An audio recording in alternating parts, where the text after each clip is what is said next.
Chicken ఘీ roast చూస్తుంటేనే నోరూరిపోతుంది కదా! ఒక సీక్రెట్ ఇంగ్రీడియెంట్ వేసి చేశాను. టేస్ట్ అద్దిరిపోయింది. ఆ ఇంగ్రీడియెంట్ ఏంటో తెలియాలి అంటే వీడియో స్కిప్ చేయకుండా ఎండ్ వరకి చూడండి. మరి లేట్ ఎందుకు ప్రాసెస్ చెప్పేస్తాను వచ్చేయండి. ఈ ఫ్రై కోసం 4 లెగ్ పీసెస్ తీసుకొని వాటిని క్లీన్ చేసుకున్నాక చిటికెడు పసుపు, కొంచెం సాల్ట్, 1 టేబుల్ స్పూన్ అల్లం వెల్లుల్లి పేస్ట్ వేసి ఒక హాఫ్ ఎన్ అవర్ పక్కన పెట్టుకోండి. ఈ లెగ్ పీసెస్ ని ఫ్రై చేసుకోవాలి. స్టవ్ వెలిగించుకొని కడాయి పెట్టుకొని పావు కప్పు నెయ్యి వేసుకొని నెయ్యి కాస్త హీట్ అయిన తర్వాత లెగ్ పీసెస్ వేసి మూత పెట్టి కుక్ చేసుకోవాలి. ఇవి 1 సైడ్ కుక్ అయ్యేలోపు మసాలా ప్రిపేర్ చేసుకుందాము. ఈ మసాలా కోసం మీ కారానికి తగ్గట్టుగా ఎండుమిర్చిని తీసుకొని ఒక 10 నిమిషాలు వేడి నీళ్ళల్లో నానబెట్టుకోవాలి. మిక్సీ జార్‌లోకి నానిన ఎండుమిర్చి, 2 పెద్ద ఉల్లిపాయల్ని కట్ చేసి వేసుకోవాలి. అందులోకి 1 టేబుల్ స్పూన్ జీరా, 1 టేబుల్ స్పూన్ ధనియాలు, 5, 6 లవంగాలు, హాఫ్ టేబుల్ స్పూన్ మిరియాలు, నిమ్మకాయ సైజ్ అంత చింతపండు, 10-12 వెల్లుల్లి రెబ్బలు వేసి కొన్ని వాటర్ పోసి వీడియోలో చూపిస్తున్న విధంగా మెత్తగా పేస్ట్ చేసుకోవాలి.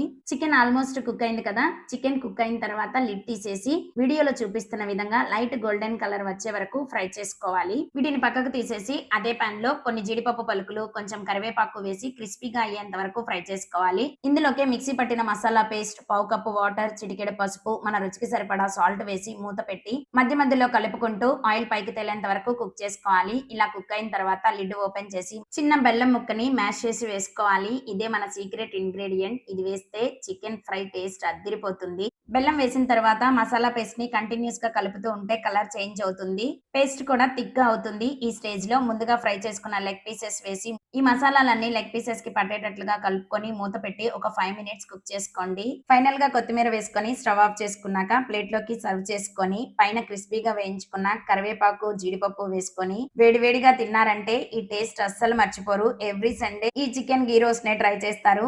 అంత టేస్టీగా ఉంటుంది. ఇంకా లేట్ ఎందుకు వీడియోని సేవ్ చేసుకొని ఈ సండే ట్రై చేసి టేస్ట్ ఎలా వచ్చిందో కామెంట్ చేయండి. థ్రోట్ కాస్త పెయిన్ గా ఉండి వాయిస్ కాస్త చేంజ్ అయింది. అడ్జస్ట్ అవ్వండి. ఇలాంటి ఇంట్రెస్టింగ్ అండ్ టేస్టీ రెసిపీస్ కోసం ఛానల్ ని ఇప్పుడే సబ్స్క్రైబ్ చేసుకోండి.